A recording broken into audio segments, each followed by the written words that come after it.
मंदिर निर्माण का द्रविड़ शैली, जो कि दक्षिण भारत में मंदिर निर्माण का ही एक प्रमुख प्रकार है।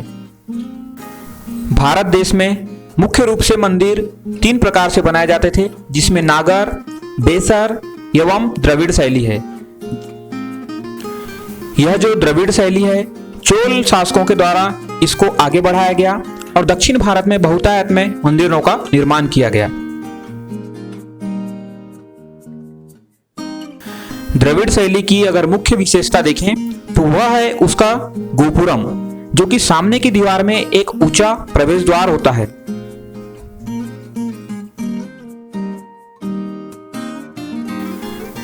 मंदिर निर्माण की जो द्रविड़ शैली है उसमें एक ऊंचा प्रवेश द्वार होता है जिसे गोपुरम कहा जाता है।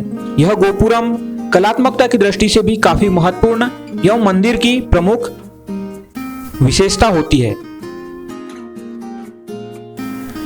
मंदिर परिसर के अंदर एक जलाशय, जो कि उस मंदिर के चारों ओर या किसी एक तरफ हो सकता है, यह भी द्रविड़ शैली की महत्वपूर्ण विशेषता है।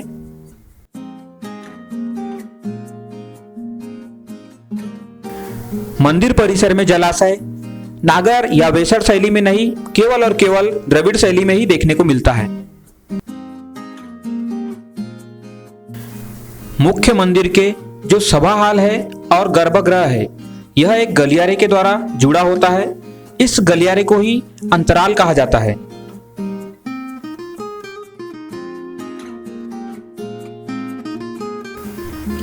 मंदिर के शीर्ष पर अर्थात गर्भगृह के ऊपर पे विमान के शीर्ष पर एक अष्टकोण आकार का शिखर होता है। यह नागर मंदिर के कलश के समान तो है, लेकिन यह गोलाकार नहीं होता है। मंदिर परिसर में मुख्य मंदिर के सामने एक स्तंभ, यह भी द्रविड़ शैली का बहुत महत्वपूर्ण एवं अद्वितीय उदाहरण है।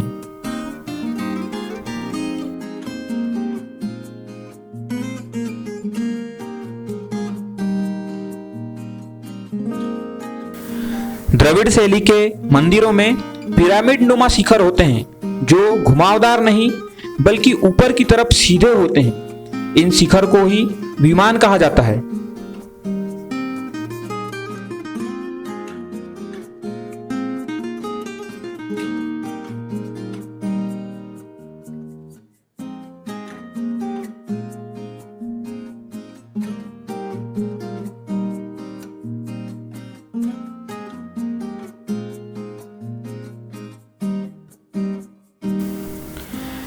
मंदिर परिसर का निर्माण पंचायतन शैली में किया जाता है, जिसमें एक प्रधान मंदिर और उसके अलावा 4 गौण मंदिर या छोटे मंदिर होते हैं।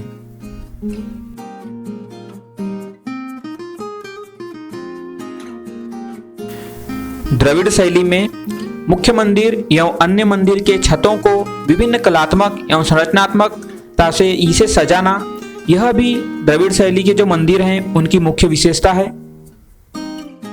गर्भगृह के प्रवेश द्वार पर द्वारपाल, मिथुन और यक्ष की मूर्तियां भी होती है। इसका मुख्य उदाहरण तंजौर का बृहदेश्वर मंदिर है। इस मंदिर का निर्माण 1011 ईस्वी में चोल शासक राजराज द्वारा किया गया था। दूसरा प्रमुख उदाहरण गंगईकोंडचोलपुरम मंदिर है।